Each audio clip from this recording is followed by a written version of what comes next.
செய்யும் செயலில் நேர்மை இருக்கணும், அந்த செயலை செய்யும் பாங்கில் தூய்மை இருக்கணும். இத ரெண்டையும் ஐயன் வள்ளுவர் அந்த குறளில் அந்த அதிகாரத்தில் நமக்கு பதிய வைக்கின்றார். நல்ல செயலுக்காக தவறான வழியில என்னைக்குமே போகக்கூடாது. எப்படிப்பட்ட நல்ல செயலாக இருந்தால், அம்மாவுக்கு பெற்ற தாய்க்கு சோறு போடுறது அப்படிங்கிறது ஒரு நல்ல செயல். ஆனா அந்த நல்ல செயலை கூட தவறான வழியில் சென்று பொருளை ஈட்டி அம்மாவுக்கு சாப்பாடு போடுறதுக்கு நமக்கு தகுதி கிடையாது என்பதை ஐயன் வள்ளுவர் எந்த காலத்தில் சொல்லியிருக்காங்க. ஒரு தாய்க்கு கொடுக்கின்ற உணவில் கூட நற்சிந்தனை இருக்க வேண்டும் என்ற கருத்தை பதிய வைத்திருக்கின்றார். அது கூட 4 பேர் நல்லா இருக்கணும்னா நாம என்ன வேணா செய்யலாம் நம்முடைய சமூகத்துல அப்படிங்கிற ஒரு சிந்தனை இருக்கு இல்லைங்களா, அது தவறு. அதையும் ஐயன் வள்ளுவர் இந்த வினை தூய்மையில் குறிப்பிட்டு காட்டுகின்றார். மனசாட்சிக்கு நாம எப்பவுமே பயப்படணும். மனசாட்சி நமக்கு ஒவ்வொரு மனிதரையும் அழகாக வழிநடத்தும். இந்த காரியத்தை செய்யலாம், இந்த செயலை செய்ய வேண்டாம்.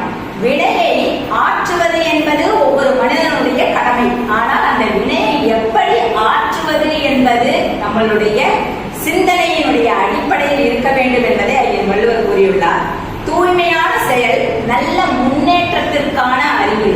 அப்ப ஒரு காரியம் இருக்கு, ஒரு செயல் இருக்கு, நாம செய்யணும் அப்படின்னா முதல்ல சிந்திக்கும் போதே அதை ரொம்ப தூய்மையா சிந்திக்கணும், நேர்மையா சிந்திக்கணும்.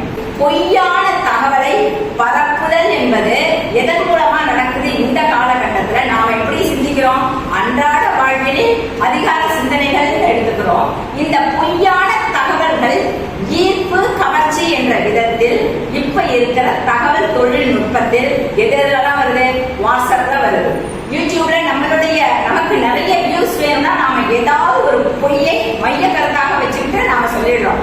அது ஏஐ பண்ணதா இருக்கலாம், இல்ல மனிதர்கள் பண்ணதா இருக்கலாம். அப்போ நாம பயன்படுத்துகின்ற ஊடக செய்திகள்ல கூட நாம உண்மையெல்லாம் கடைபிடிக்கணும் என்பதை ஐயன் வள்ளுவர் அந்த காலத்துல பொறுப்பான அரசியல் அதிகாரத்துல கொண்டு வந்து நமக்கு ஒவ்வொரு தனி மனிதனுடைய கடமை என்னன்னா வினையாற்றுவது, அந்த வினையை நேர்மையாக தூய்மையாக ஆற்றுவது என்பதை இந்த அதிகாரத்தில் பதிய வைத்திருக்கின்றார். கீதா சர்மாவுக்கு பாராட்டுகள்.